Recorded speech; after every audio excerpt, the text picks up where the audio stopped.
Dando continuidade ao nosso ciclo de palestras, eu vou chamar agora a palestrante Marilise Moral Montana, com o tema da palestra Radiologia Veterinária no contexto da Covid-19. Ela é técnica em radiologia pela Escola Técnica de Santa Clara. Ela é tecnóloga em radiologia formada pelo IFSC. Ela é pós-graduanda pelo programa Ciência Animal da Universidade Federal do Pampa. Atualmente, ela é técnica administrativa em educação do Laboratório de Diagnóstico por Imagem do Hospital Veterinário da Universidade Federal do Pampa, Uruguaiana. Espero que vocês estejam curtindo a 9ª edição do Simpósio de Imaginologia e quem sabe possamos estar todos reunidos, quiçá presencialmente, na edição 10 em 2022. Sigam nos acompanhando nas redes sociais. Bom, saudações a todos. Meu nome é Marilise Montana, sou palestrante do 9º Simpósio de Imaginologia de Florianópolis, Santa Catarina. Sobre a palestra intitulada Radiologia Veterinária no Contexto da Pandemia Covid-19. Inicialmente, eu gostaria de agradecer ao Hospital Veterinário da Universidade Federal do Pampa pelas contribuições da palestra, a comissão organizadora, envolvendo o Hospital Universitário Polidoro Hernani de Santiago, na presença da Isabel Long, ao Conselho Regional de Técnicos em Radiologia da 11ª Região, ao Instituto Federal de Santa Catarina, e, em especial, uma saudação aos participantes do evento. Quero congratulá-los pela preocupação em relação à educação continuada. A nossa palestra hoje, ela envolve temas como a introdução, falar um pouco da introdução da radiologia veterinária, sobre o diagnóstico por imagem, os equipamentos utilizados nos procedimentos, os conhecimentos anatômicos, alguns posicionamentos radiográficos, a biossegurança, e aqui a biossegurança agora, importante salientar no contexto da Covid-19, falar um pouco também da proteção radiológica fundamental, nos procedimentos com animais,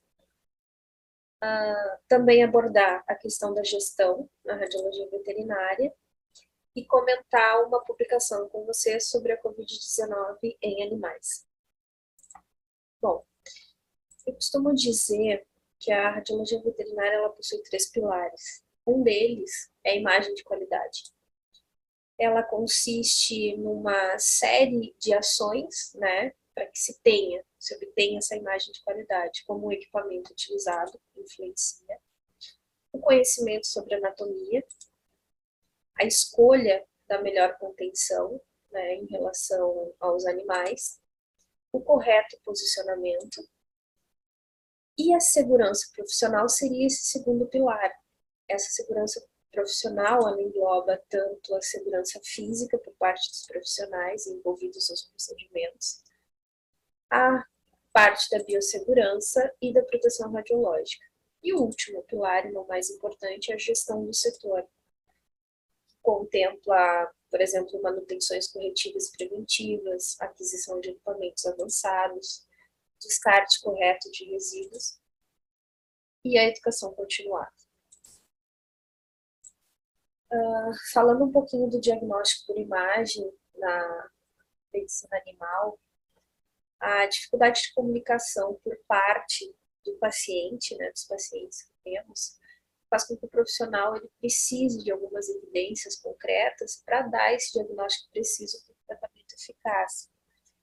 Então, é necessário equipamentos mais específicos, aquisição desses equipamentos, das mais diversas versões, fazendo com que a variedade anatômica e o habitat desses animais não sejam um empecilho para a realização de um exame de qualidade. Vamos falar um pouquinho dos equipamentos utilizados aqui no setor do hospital veterinário. Nós temos aqui o equipamento de raio-x portátil, como vocês podem perceber aqui.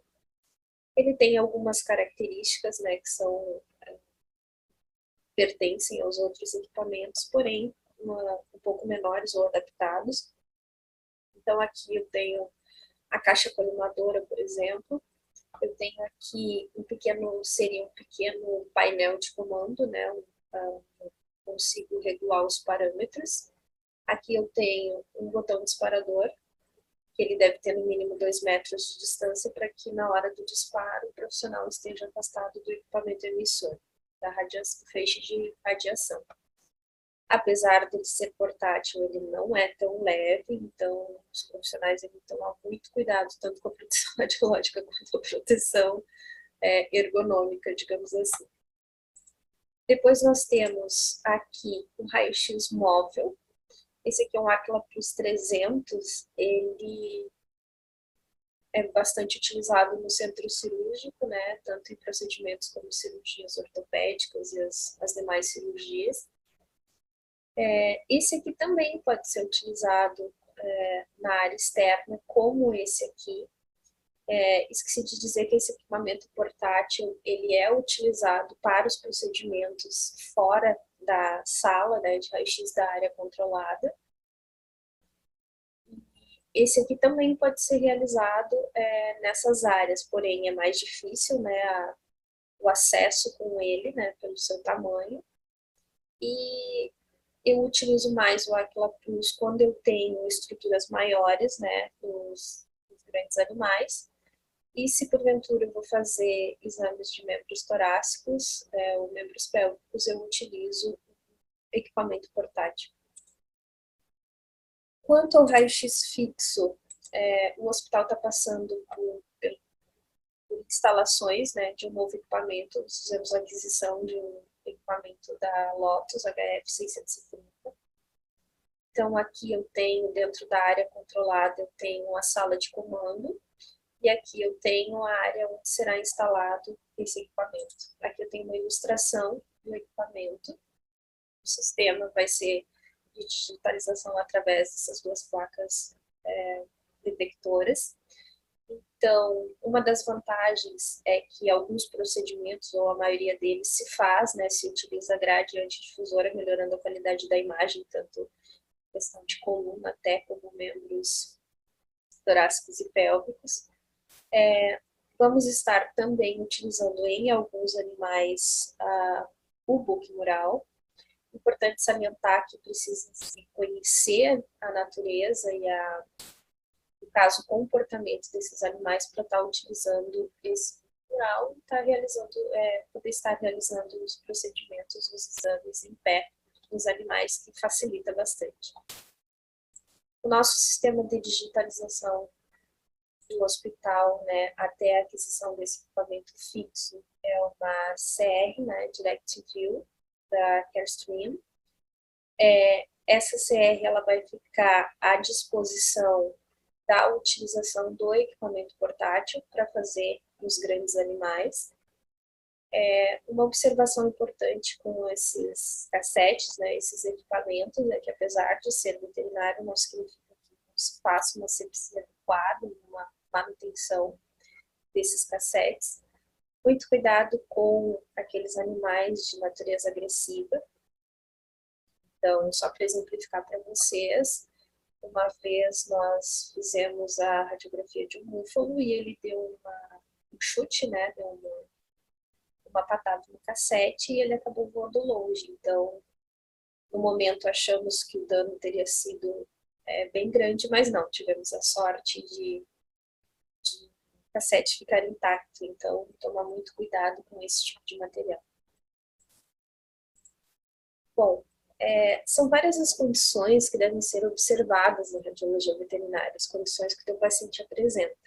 Não são pacientes comuns, né? Então, por exemplo, condições de moradia.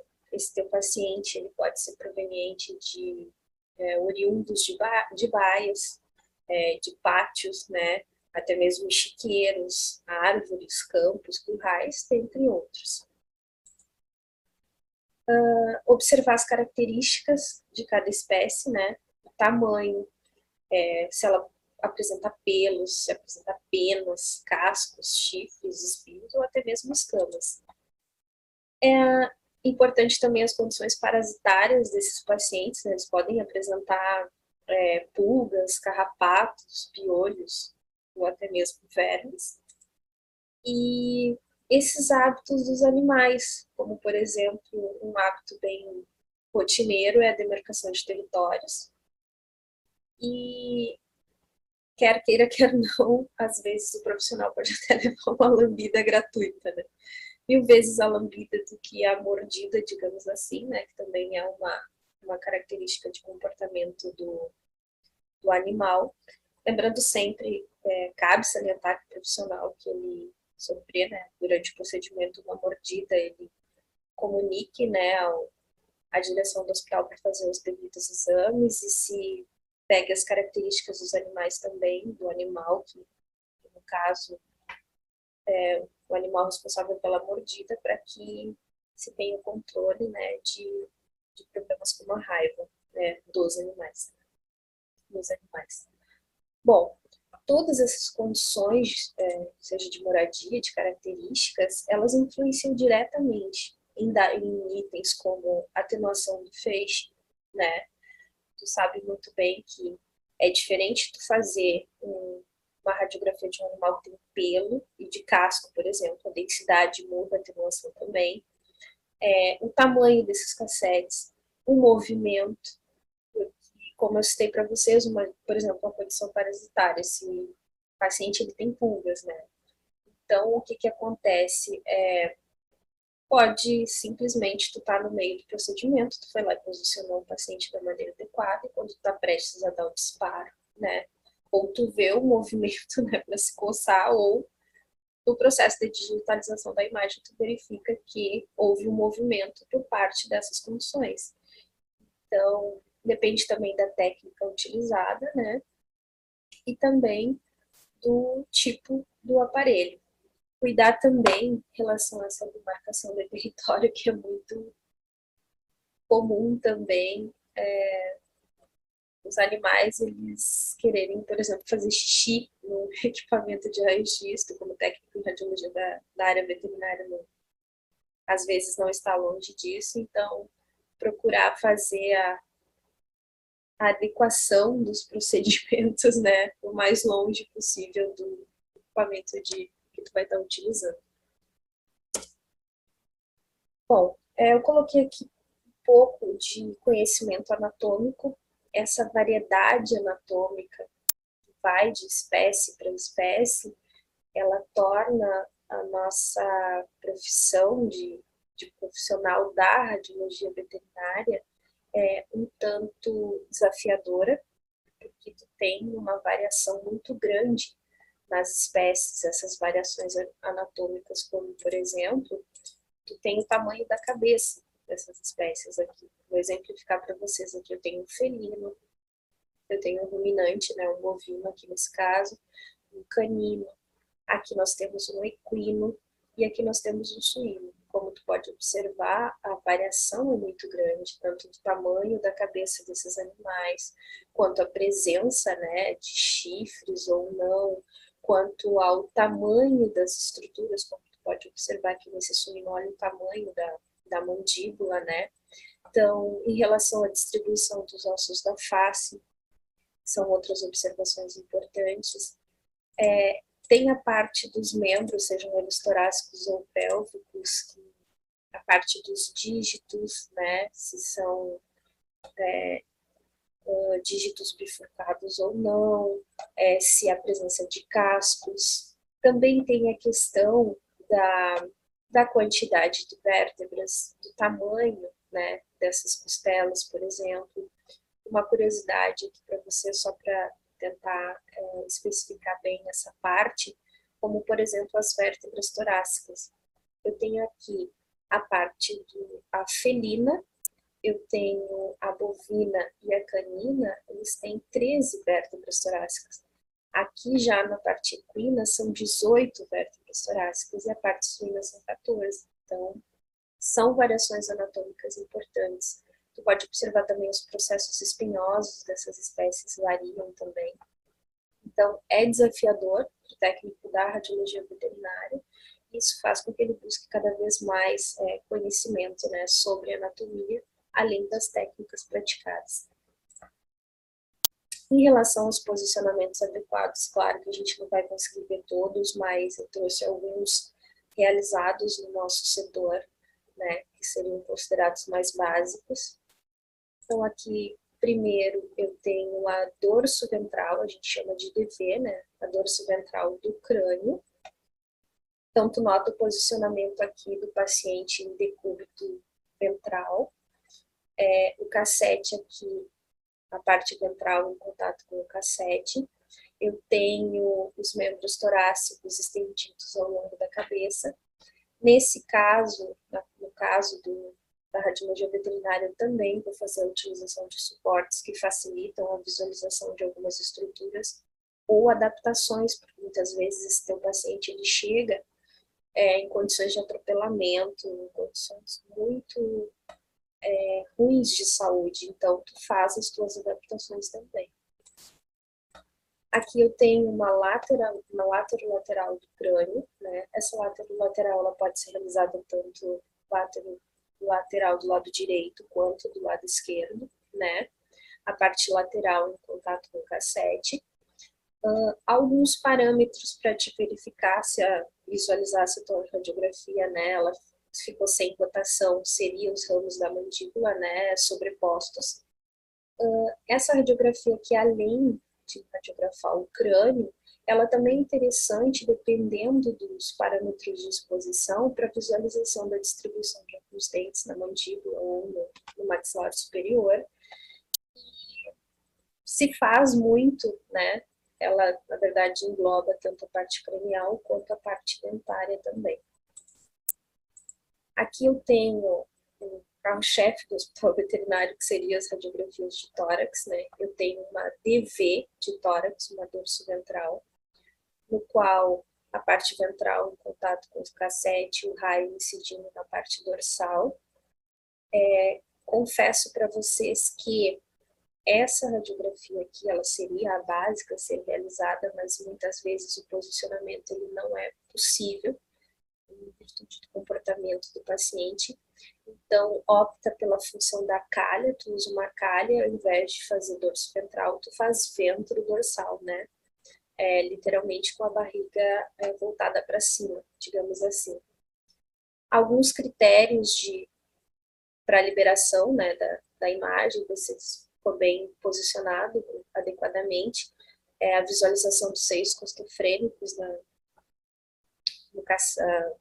no tamanho, né, da imagem, a visualização dessa parte do tórax, para que não haja rotação, para que a gente comprove que não haja essa rotação, o externo ele tem que estar paralelo, né, sobreposto à coluna torácica, é uma das formas que se verifica que a radiografia ficou bem posicionada.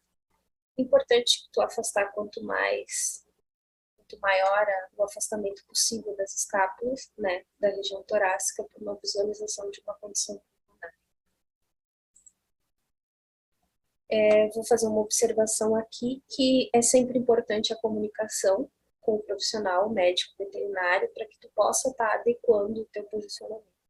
Então, sempre lembra que se a DV do tórax não puder ser feita, conversa com o profissional e se a possibilidade da ventro dorsal pode ser realizada.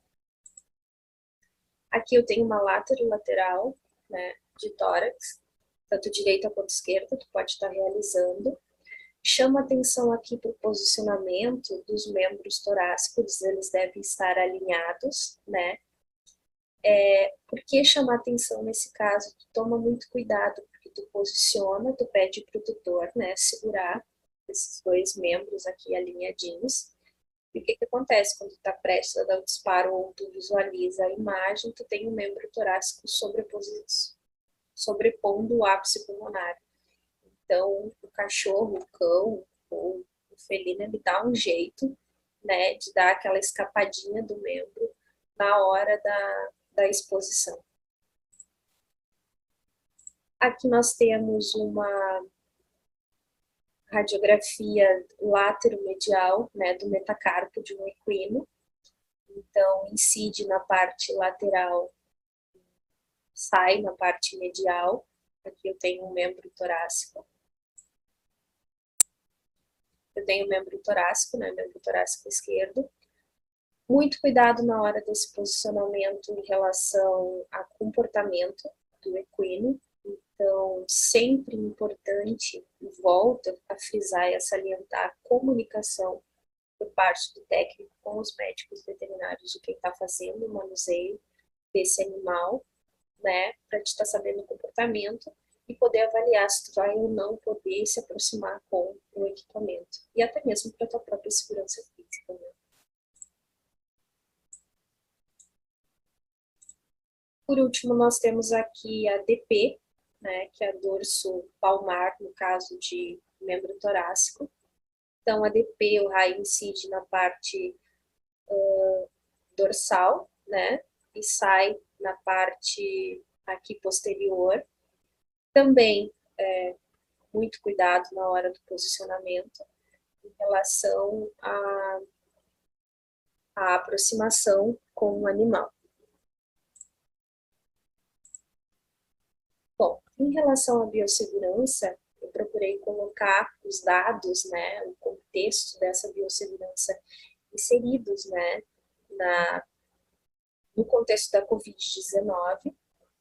Essas informações aqui que eu trago para vocês, elas têm embasamento nas resoluções do Conselho Estadual de Saúde do Estado em relação à calamidade pública, publicado em 2020. Também ela é baseada em informações do Ministério da Saúde em relação à saúde pública, também publicada em 2020, e também é uma instrução normativa da Universidade Federal do Pampa, que essa é agora de 2021, que ela é baseada em protocolos de biossegurança nos setores. Então a gente procurei dividir em 3 momentos essa biossegurança. O primeiro momento é o momento do pré-exame, né? É necessário 2 tutores para a contenção desse animal. É necessário uma higienização, né, das mãos com álcool 70% desses tutores antes de entrarem no setor da radiologia. Cabe salientar que esses tutores, provavelmente antes de entrar no hospital, eles vão ter a sua temperatura ferida e as suas mãos higienizadas, mas a gente vai adotar como protocolo também que entrando no setor de radiologia, essa higienização deve acontecer, até porque esse tutor ele não vai primeiro diretamente ao setor de radiologia, ele vai passar por outros setores. Obrigatório o uso de máscara facial, cobrindo boca e nariz por parte desses tutores e de todos os envolvidos, né? Em caso de contenção química, dispensa a presença desses tutores. Em relação às EPIs dos profissionais, né, importante o uso do face shield, a máscara facial, a utilização de luvas de procedimento e o avental de uso diário. E também importante as EPIs plumbíferas estarem higienizadas previamente, para poder fazer a utilização das mesmas na proteção radiológica. Então aqui eu coloquei para vocês uma ilustração do que seria, né, o posicionamento baseado no distanciamento. Então, tu pode colocar o teu paciente e os 2 tutores, né, no caso da contenção, tu coloca um tutor na região cranial do paciente, um tutor na região caudal, né, e aqui o profissional, ele pode estar manipulando o animal o mais distante possível desses tutores. Isso é uma adaptação, obviamente, que ao longo do processo, com o nosso novo normal no setor, a gente vai fazendo e realizando as adaptações, né? E depois o pós-exame, é importante a higienização novamente das mãos desse proprietário, né, da liberação desses tutores. Sempre vai haver um contato, né, de um setor com o outro. Então, importante é a higienização das mãos dessa pessoa que vai ficar transitando entre os setores do hospital. A separação das EPIs plumbíferas que foram utilizadas no procedimento para higienização. Então, é importante tu ter sempre na tua sala uma parte, uma mesa, né, que tu pode utilizar essas EPIs, tá separando, né, para fazer a devida higienização até serem utilizadas no próximo procedimento. Cuidado, né, fazer a limpeza da aparelhagem também é importante, dos utensílios para manipulação das imagens, mas eu digo cuidado porque tu não vai pegar um vidro de álcool e vai virar no teu aparelho, né, para te poder limpar. Então, de maneira controlada, tu pega, né, a toalha de papel, no caso, coloca o álcool 70, passa nos equipamentos, passa na mesa, tudo para fazer a asepsia e a higienização adequada. E, se possível, uma ventilação natural na sala. Bom, nós somos privilegiados porque no nosso setor a parte dos fundos seria a parte do campo, né? Porque nós somos um hospital veterinário, nós somos localizados no campus Uruguaiana, na região rural, né? Então, para nós é positivo que depois dos procedimentos realizados, né, a gente possa fazer essa ventilação natural. Obviamente que o equipamento ele necessita de uma climatização adequada, uma temperatura adequada do ambiente, né, para a conservação desse equipamento, mas sempre que possível nós procuraremos fazer a ventilação natural na sala, que é uma das medidas adequadas a serem tomadas. Bom, quanto à proteção radiológica, a proteção radiológica do Hospital Veterinário, ela segue as normas, né, instruções normativas da RDC 350, publicada em 2019, que fala dos serviços de radiologia veterinária diagnóstica ou intervencionista devem atender ao disposto nessa resolução, no que se refere à proteção tanto de trabalhadores quanto indivíduos do público. No hospital veterinário, lá onde nós trabalhamos, no campus Uruguaiana, nós exigimos no mínimo dois tutores, né, sem suspeita de gravidez e maiores de 18 anos, para realizarem a contenção do paciente. Nos procedimentos externos, né, nas radiografias de equinos, bovinos, procedimentos que são realizados na parte externa do hospital, os profissionais devem respeitar a distância de 2 metros, né, do equipamento.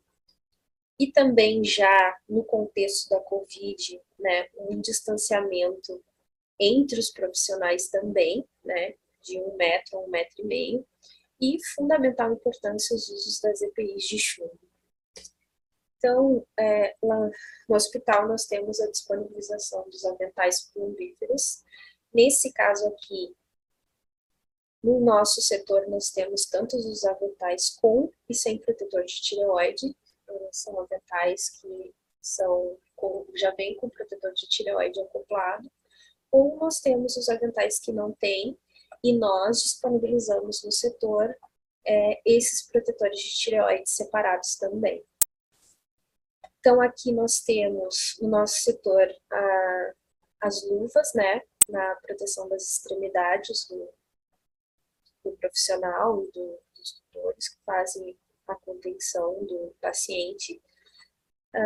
Temos tanto a luva do tipo escudo, quanto essa aqui, que grosseiramente a gente fala que é a luva de 5 dedos, né?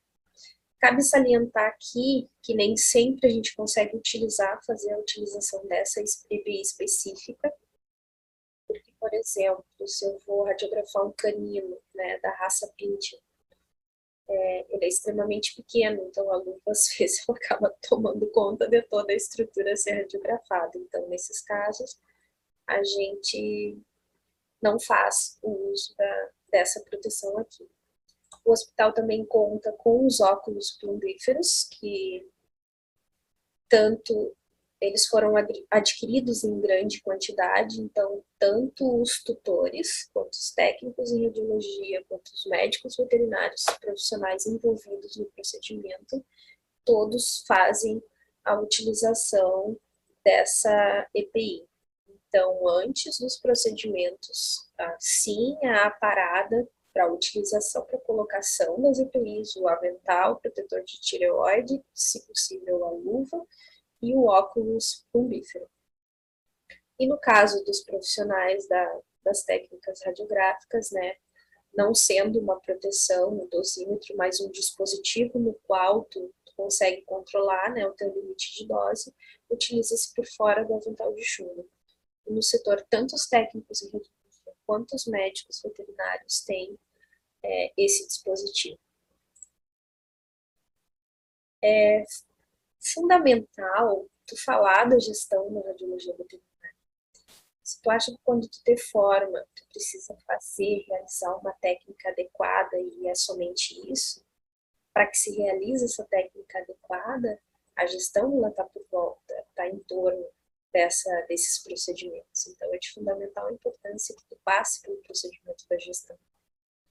Então, em relação, por exemplo, a manutenções corretivas e preventivas, é muito mais tranquilo para o setor, muito mais, digamos, rentável e muito mais adequado que tu realize, por exemplo, semestralmente ou anualmente uma manutenção preventiva no equipamento, que vai verificar as condições, se ele apresenta algum problema que pode ser detectado antes, né, que esse aparelho pare, do que tu parar todo o setor porque o equipamento estragou e os procedimentos para conserto eles não são tão rápidos assim. Outra coisa é o controle de qualidade, né, desses equipamentos, que na radiologia é de fundamental importância. Também a gestão ela envolve a aquisição de equipamentos avançados, então há necessidade de equipamentos mais modernos que atendam à necessidade do setor. Se tem um equipamento que ele te permite um tempo menor, né, de exposição, tu está tratando com animais, quanto mais rápido o procedimento, né, melhor em relação às condições desse animal, em relação ao comportamento. Então, quanto mais moderno o equipamento, mais procedimentos tu vai estar realizando e procedimentos de qualidade. Nós somos, o Hospital Veterinário, ele é uma instituição federal. Então, nós, técnicos em radiologia do setor, estamos em contato direto com o setor de compras e participamos, sim, de pregões, dispensa de licitação ou até mesmo inexigibilidade. Também, essa gestão, ela engloba o descarte adequado dos resíduos gerados pela radiologia.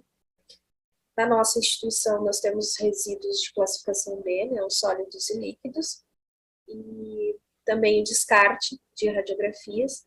Antigamente se utilizava o processamento químico, que envolvia nivelador e fixador, né, no setor, e também se utilizava, claro, os filmes radiográficos, né, nesse processamento químico.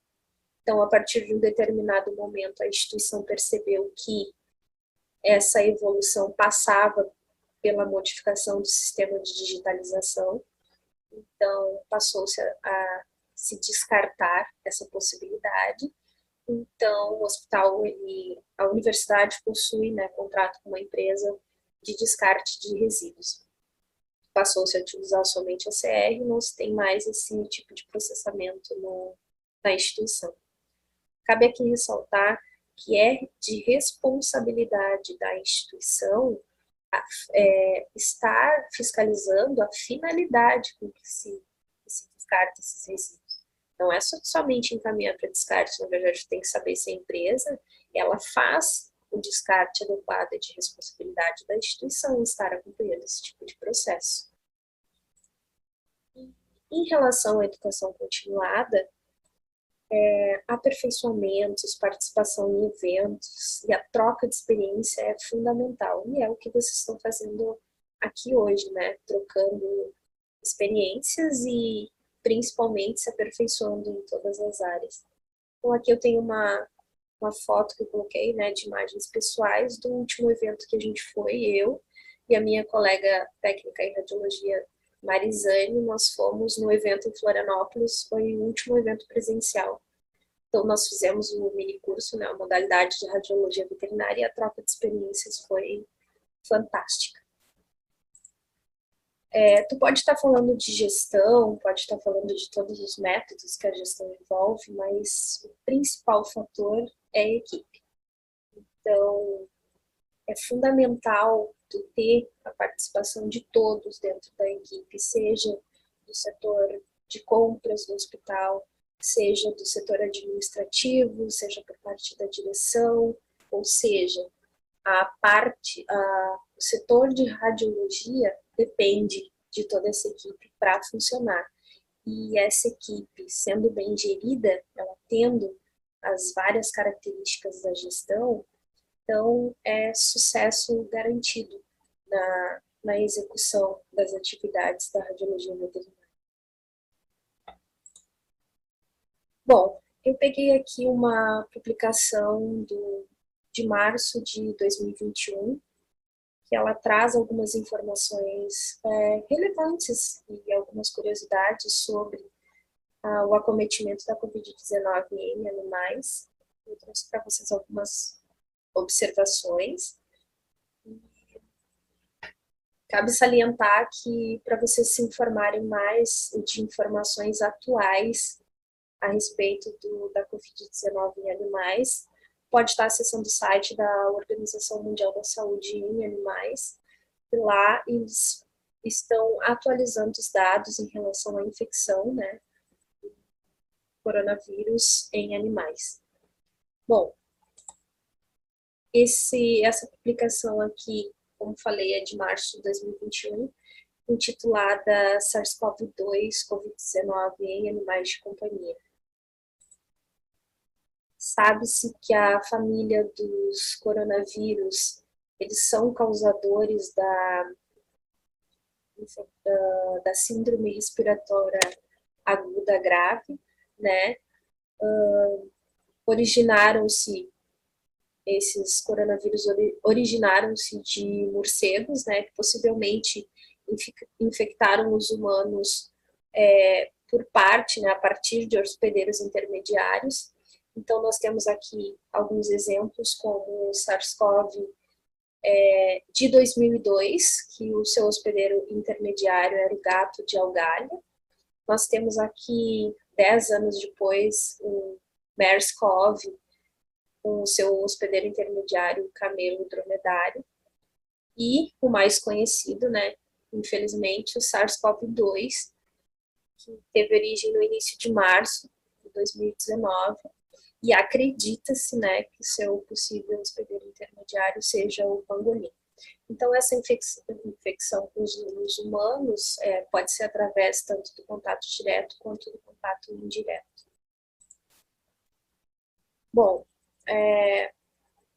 a ampla disseminação do coronavírus em animais, sejam eles silvestres ou domésticos, o surgimento de um novo coronavírus, no caso SARS-CoV-2, ele pode ser considerado um evento biologicamente possível e até previsível em função dos conhecimentos anteriores. Uma das curiosidades dessa publicação é que o visão americano, ele é o único animal até o momento, março de 2021, né, identificado que após a sua infecção, né, após ser infectado por humanos, ele pode multiplicar o vírus em quantidade suficiente, tanto para transmitir ou reinfectar esses humanos.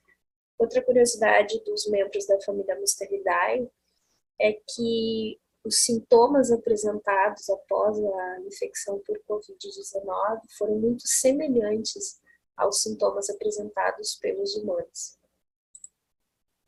Bom, em relação aos animais domésticos, cães e gatos foram infectados com SARS-CoV-2. Esses animais são oriundos de lares em ambientes de quarentena, né, de convívio e contato com pessoas infectadas. Esse vírus, ele multiplica-se no trato respiratório desses animais, tanto cães quanto gatos. Porém, numa quantidade baixa, há uma presença baixa, né, de secreções.